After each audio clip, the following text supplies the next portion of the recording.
안녕하십니까. 황태순TV의 황태순입니다. 2020년 12월 9일 수요일 아침입니다.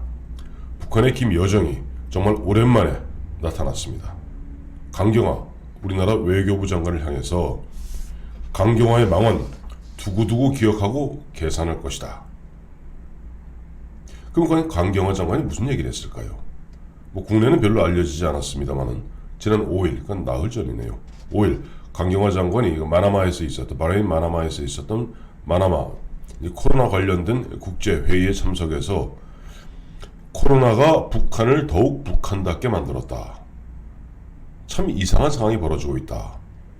그러니까 코로나 때문에 북한이 더욱더 폐쇄적으로 변해가고 있고, 특히 우리가 코로나에 대해서 북한을 지원하겠다 하는데 북한은 이런 반구도 하지 않으면서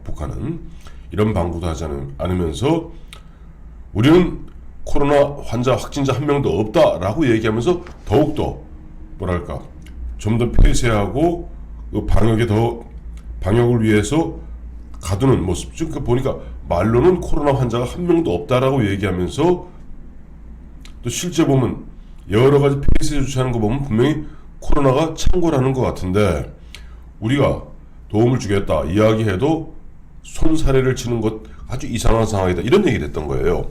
여기 대해서 김여정이 발끈한 모양입니다. 정확히 하면 김정은이 발끈했겠죠.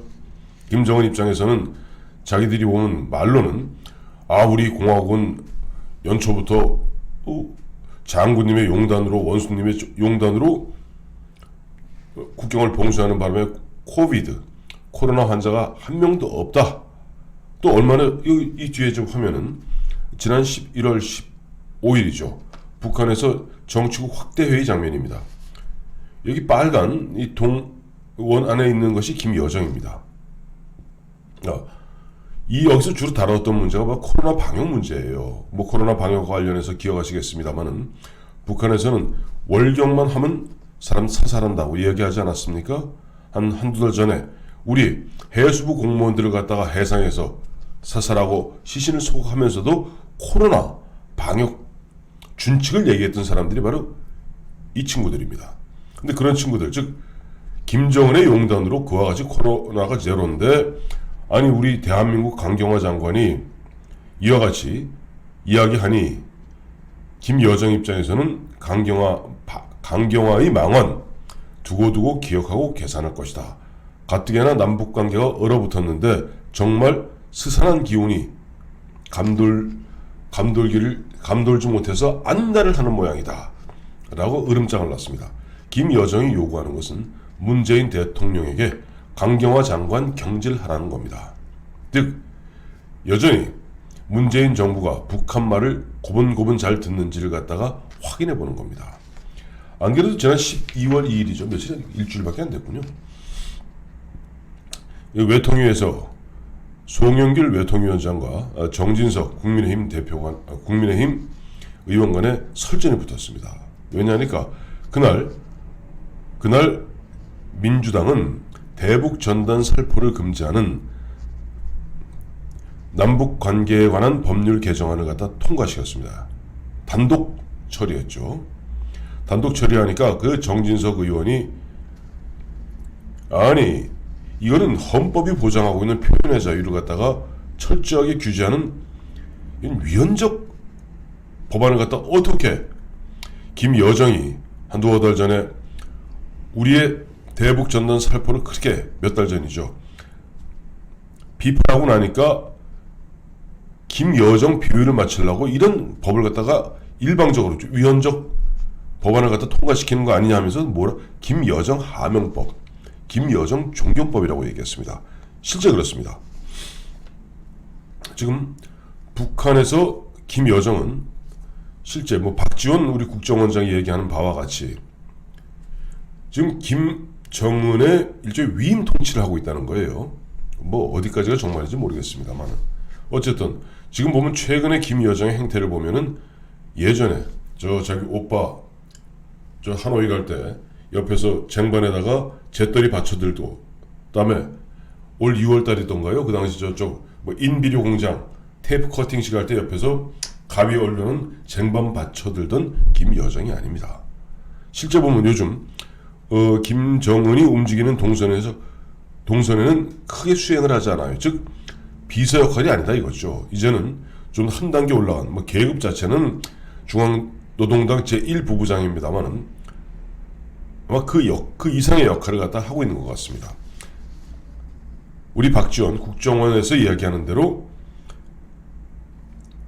좀 통치하는데 피곤함을 느낀 김정은을 위해서 일정 부분 김정은의 목소리를 갖다 대신 이야기하고 있는 것 같습니다. 그런 김여정이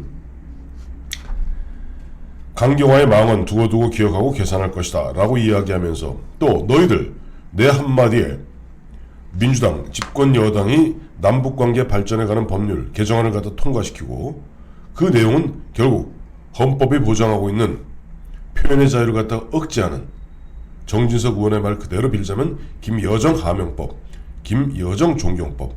또 이야기하는 송영길 민주당 위원장은 최소한 존중함을 지켜야 된다. 말 같지 않은 얘기하고 하고 있습니다. 아침부터 얘기하니까 목이 메는군요. 저는 이게 굉장히 중요한 메시지입니다. 왜냐하니까 당초 우리 문재인 대통령이나 저쪽에 김정은이나 누가 대통령이 되길 바랬습니까? 미국 대통령 트럼프 되길 바랬죠. 그런데 어쨌든 미국에서 트럼프는 아직도 부정선거다 이야기하고 있습니다만은 바이든이 당선되고 아마 오늘 내일 며칠 있으면 미국에서도 이제 선거인단 투표가 치러짐으로써 바이든이 내년 1월에 바이든 행정부를 출범시킬 겁니다. 사실 트럼프가 재선이 되어서 뭔가 미국과 북한 간에 조금 서로 딜을 할 수 있는 여지를 갖다 기대했던 김정은 입장에서는 참 가슴이 답답할 일일 겁니다. 그런 가운데 이미 북한의 정부가 수립된 이후, 북한의 노동당이 창립된 이후 내년에 8차 당대회가 열립니다. 7차 당대회가 지난 2016년에 열렸죠. 그게 30년 만에 열린 겁니다. 예, 지금 2016년에 7차 당대회를 열고 또 내년 4년 만인 내년에 8차 당대회 1월 달에 엽니다. 즉 바이든 행정부가 출범할 그 무렵에 북한도 8차 당대회를 열면서 뭔가 커다란 변화를 갖다 미국을 갖다 압박하는 행태를 취할 겁니다. 마침 지난 10월 10일 북한의 열병식 때, 그러니까 노동당 창당일 열병식 때 보면 좀 더 길어진 ICBM 선보이지 않았습니까?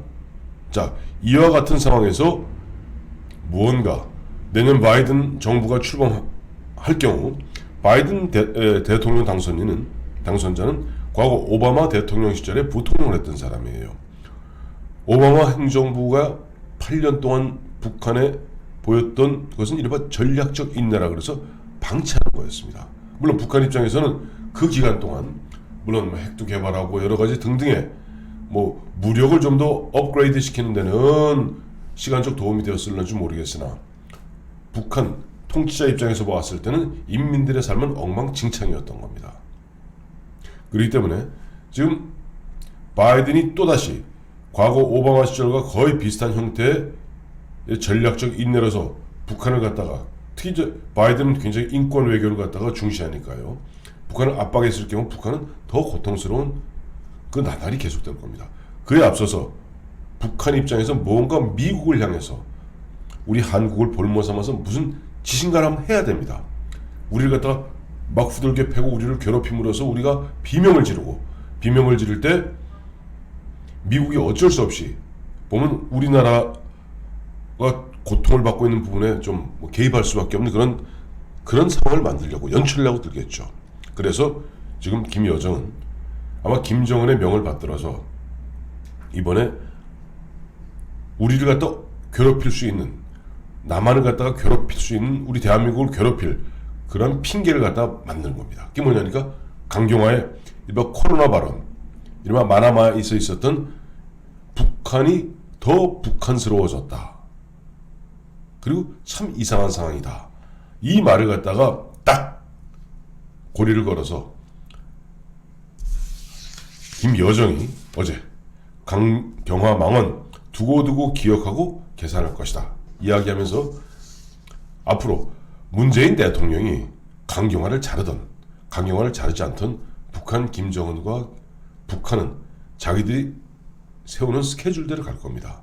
하지만 아마 이번에 김여정의 대북전단 살포 비난에 대해서 화들짝 놀라서 몇 달 만에 헌법이 보장하고 있는 표현의 자유까지 눌러가면서 남북관계 발전에 관한 법률, 즉 대북전단 살포를 금지하는 이른바 김여정 하명법을 단독으로 처리한 민주당 정권으로 봐서는 아마 강경화 장관의 목도 온전치 않으리라 봅니다.